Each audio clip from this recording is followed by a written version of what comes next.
Yes, the two of you need to empathize with that language.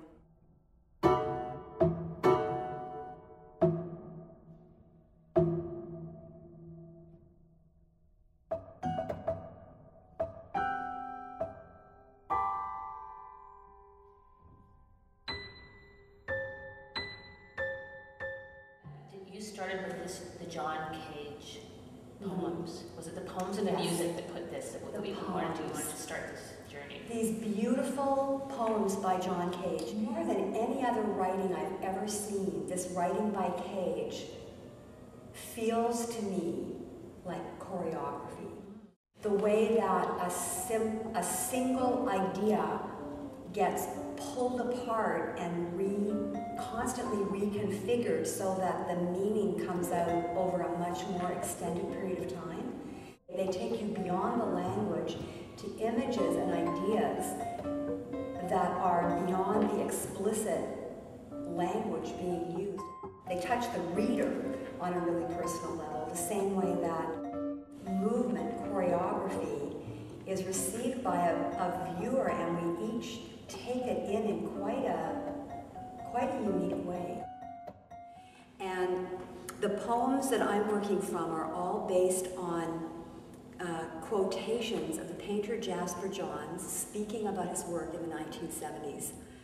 I'm going to read for you now from it's poem number 4, and I use this, well actually that's interesting, to make a dance for 4. I don't know if I noticed that number, and maybe that's why I flipped to that one. So now here is Cage pulling apart one of these quotes. In relation to my feelings, condition of saties, shape, color, the elements in 3 parts, weight, etc., it is not life.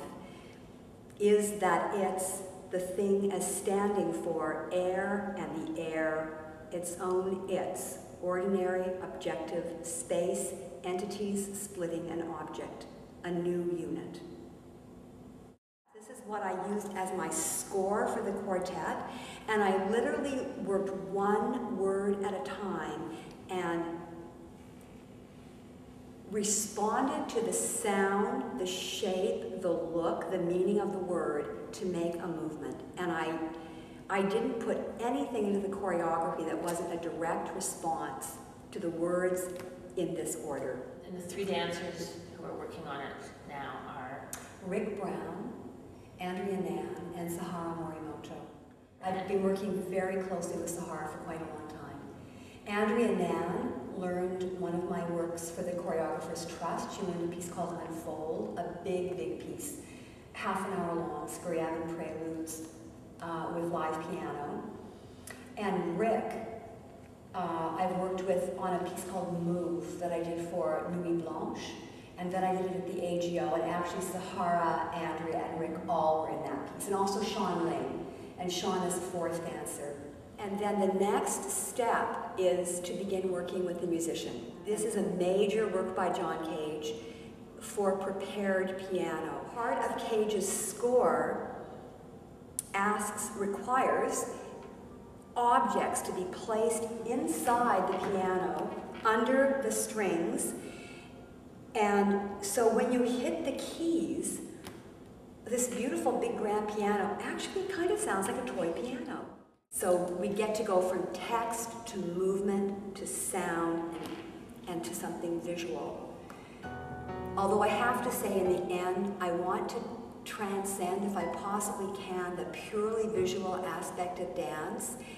And I want to invite the audience to empathize, if they can, literally with the sound and feel of the dancer's world. Because dancers don't think of movement visually, they think of it kinesthetically and orally. So, these are my ambitions, they're mighty.